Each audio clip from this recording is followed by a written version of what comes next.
Hi, Professor Trevino. So today I'm going to show you how to brush and floss the right way, or my way, I guess. So typically I floss first, but research shows that there isn't really a preferred way. You can floss first or brush first. It doesn't really matter, but today I'm going to show you how to floss first because I floss first. So there are lots of different flosses out there. There's dental tape, which would be the thicker, sometimes colored floss. There's different flavored floss. There's all kinds of stuff out there. It all just depends on preference. Personally, I prefer just a regular dental floss, waxed, because it's easier to hang on to, and sometimes it's a little thicker and it can kind of get in those small spots easier. But it all just depends on preference. There's minty flavor, all kinds of different flavors, cinnamon. Just depends on preference, so that would be up to the patient or you.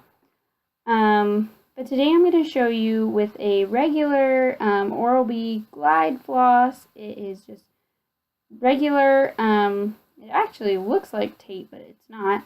It's kind of thick, and it is waxed. So I don't have my Colgate Typodont yet, but I hope that it'll come in the mail soon. So today I'm just going to show you on my regular Typodont that I use on Dexter.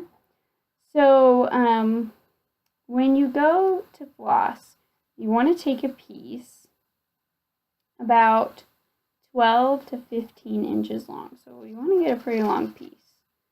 You want to be generous with it. A long piece, you can see here. Probably not long enough. So the proper way would be to grab the floss with your dominant hand and wrap it around your middle finger a couple of times. You don't want it to be too tight and cut your circulation off, but you don't want it to be too loose because then you might drop it. So I usually wrap it around a couple of times. And then you want to do the same thing. You want to have a couple inches in between, and you want to loosely wrap it around your other middle finger. So I'm still getting used to this method myself, so you have to bear with me. But I usually start from the back and move forward. You're going to take your two index fingers and you're going to insert floss here. And you're going to curve it in a C motion. I don't know if you can really see that. And you're going to go up and down. Teeth are kind of spread out. And curve it in a C motion. You really want to get in under the gums. Move on to the distal of the next tooth, and you really want to wrap it in that C. Go up and down, be gentle though.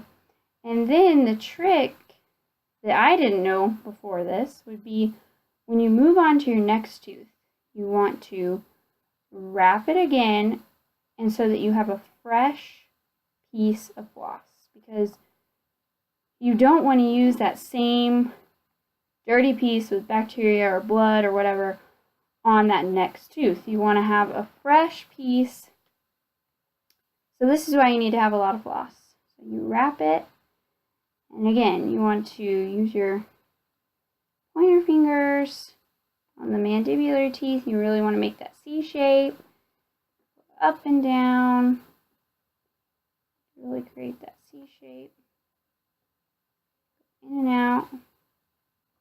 And sometimes a squeaking can be heard on a clean tooth surface. So if you hear squeaking, you know that it's really clean.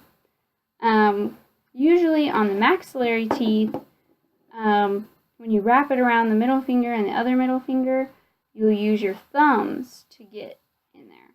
So really the big points that you want is you really want to wrap the floss around the tooth, and you really want to get up in the interproximal spaces on both sides of the gingiva so that you really remove all the plaque that you So there's flossing for you. And again, you can floss before or after you brush. I floss before I brush. And flossing, you want to do at least once a day. Some people, and typically at night, some people floss after every meal. Just preference. Personally, I floss at least once a day, if not after lunch. Sometimes just you feel something in there, floss. So again, just preference. So now we're going to move on to brushing. Lots of different methods out there for brushing. The main points I want to make is a lot of people think you can just get in there and really, really scrub sideways, or get in there and really, really scrub up and down, or big circular motions. And the trick is not in how hard you brush. The trick is the method you use and the motion that you make with the brush. That being said, when brushing, you want to apply light pressure, but you want it to be effective. You don't want to just barely glide over the teeth. You want to put enough pressure that you know you're removing that plaque. You should overlap when brushing certain areas. There's not really a sequence for everyone. It just depends on your preference, but for the patient, I would recommend developing your own sequence and following that sequence every time you brush so you know that you don't forget any areas. Make sure to count. Some people, they say count to 10 seconds per area. Some people set a timer. Some people sing happy birthday twice in their head. Just whatever you need to do to make sure that you brush for 2 minutes twice a day, at least. Definitely before bed. If you're terrible about brushing, always make sure you brush before bed. So with the bass brushing method, what you want to do is you want to angle the brush at the gum line 45 degrees. This is so that you get the gingiva involved as well, because you don't just want to brush the teeth. You want to get that gingiva involved. You want to get the bristles under the gingiva at that 45-degree angle to make sure you remove the plaque right underneath the gums. So this cleanses the gingiva or the gums, and stimulation helps healing, promotes getting rid of gingivitis. So I'll just show you here the Bass method. They call it vibrating and circular motion. So you mainly are vibrating and horizontal motion as well. So you stay right along the gum line, and typically you don't do maxillary and mandibular together, just maxillary. So we'll be right here at the gum line, and we'll vibrate and kind of pulsate and maybe move in circular and horizontal motions. So you want to go right here at the gums and vibrate and move, vibrate and move around there, and really keep that 45-degree angle. Sometimes there's the sometimes people will add a sweep in. It's just preference. So a sweep would be vibrating at the gums, and when you're done, you would sweep down and sweep down like that, just to really get that plaque away from the gums. So points I really want to hit home: make sure you brush twice a day, every day for 2 minutes.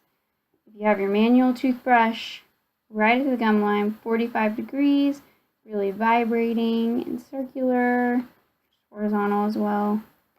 And move around, really make sure you get those linguals, especially right here in the front. A lot of plaque usually accumulates there. So that is the Bass brushing method with manual toothbrush. There are lots of different toothbrushes out there, electric as well. They kind of take out the physical work of brushing, but again, When brushing, you don't need to apply tons of pressure. That's where you can have some recession issues. You just want to be, firm. I mean, you want to have light pressure, but not be too firm. And it's not about how hard you brush, but it's about how often you brush. So, brush your teeth.